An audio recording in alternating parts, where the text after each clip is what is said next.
Right now, want to bring in somebody with an intimate view of the markets and the economy. Jon Gray, President and COO of the Blackstone Group. Blackstone just reported quarterly results this morning. Distributable earnings came in per share, came in above analyst estimates. Revenue also beating forecasts with a boost from Blackstone's emphasis on technology-related investments. Jon, it's great to see you this morning. I want to talk about your earnings, but I do want to talk about them in the context of where we are right now and what you're seeing in the economy as we watch the market continue to be so volatile as we head into the election, but also as we see these continuing rise in COVID cases around the world, and you own businesses throughout your portfolio around the world, and therefore have what I imagine and hope is some insight for all of our viewers into what you think is happening and how you're thinking about it going forward. Well, Andrew, it's great to be here. I'll start with the earnings. We had really a terrific quarter despite the challenges out there.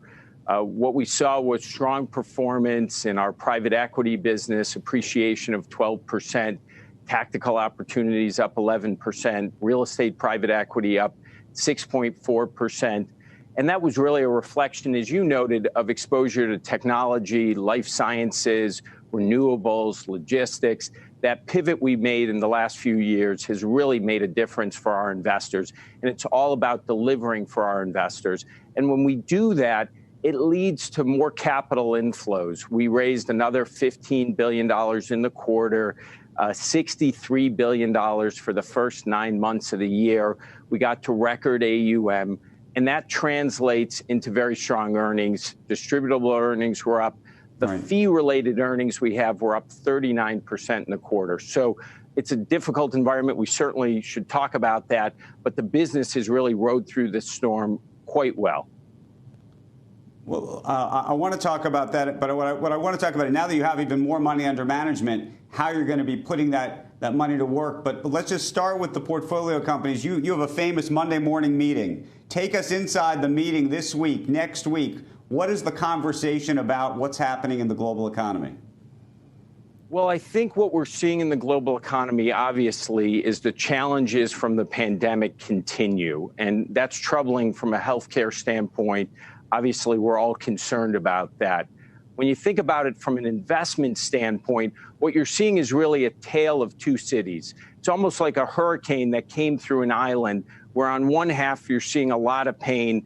That's in travel, that's in meetings, businesses, entertainment, energy, retail.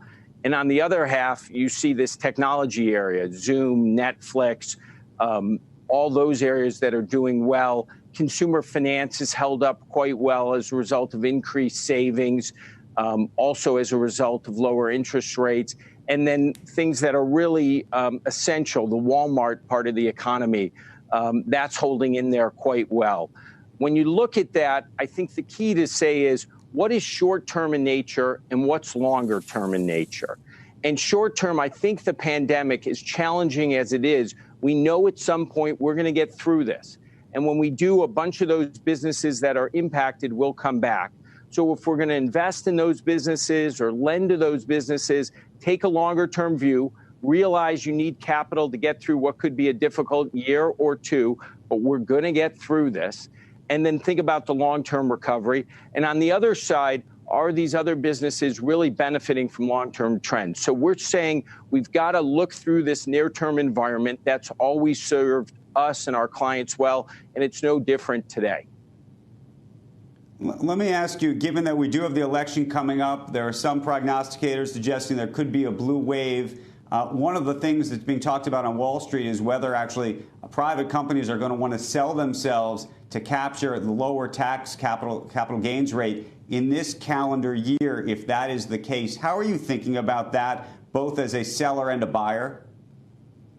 Well, I'd say the focus for us, is on the buying. The selling's really when it's the optimal moment in the market, when we get good value for companies. We've seen a pickup in sales for us, which has been a positive as markets recovered. But I think it's more as we look out in terms of deploying capital, we are seeing some owners who say, can we get a transaction done by year end?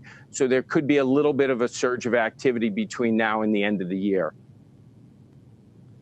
And what do you make of the the phenomenon known as SPACs, special purpose acquisition vehicle companies that are effectively blank check companies, to some degree are going to be competing with you?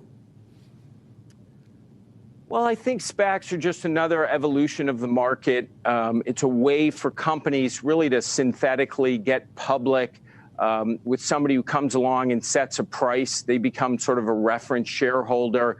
And so I think over time we'll see SPACs continue to exist. The founder economics will probably come down and look and feel more like IPO economics.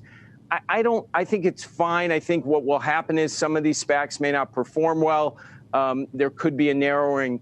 But I think the idea of new ways for companies to get public is a positive thing for markets. We had been seeing for a while a shrinking of public companies. This may counter the trend. So I see it as a positive development. Right.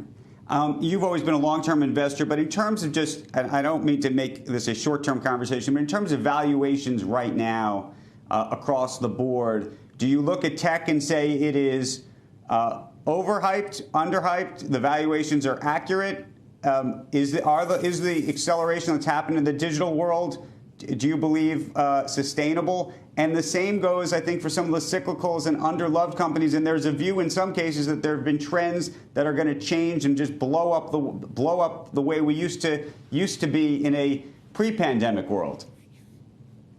Well, I think these trends are really powerful. I think the change in what's happening in goods being delivered directly from manufacturers to consumers via e-commerce will continue and continue on this strong path. The same thing in the media business, in your world where things are going direct over the top. Green energy, I think, is quite positive. Cloud migration, digital infrastructure, life sciences, I do think there are real tailwinds, and that's a reason why we've seen an uptick in valuations.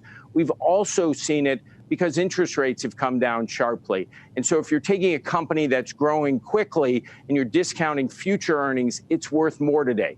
Now, all of that said, there is froth in the market. And where's that froth? It tends to be in companies that have limited to no earnings and tend to trade on sales. And those are more volatile. There's more risk involved. And there's more risk of loss as well. Some of those companies will turn out to be great, others won't be. But I think overall, the movement towards faster growing parts of the economy makes sense given the transformation we're seeing. Right. John, we got to run, but I have one final question, which is actually you've been working on all these new ESG projects, 15% reducing carbon emissions, for example, and this firm-wide mandate for 1/3 diversity representation on portfolio companies. Is it changing the companies you buy? Meaning not just what you're doing yourself, but are you changing what companies you might buy otherwise? I don't think it's changing the companies that we buy. I think we're trying to change the companies. We have a real multiplier effect because of the breadth of what we own and what we can do. And so I think what we can do is buy companies, change the way they deal with sustainability, change the composition of their boards, and really be a force for good. Shepard Smith here. Thanks for watching CNBC on YouTube.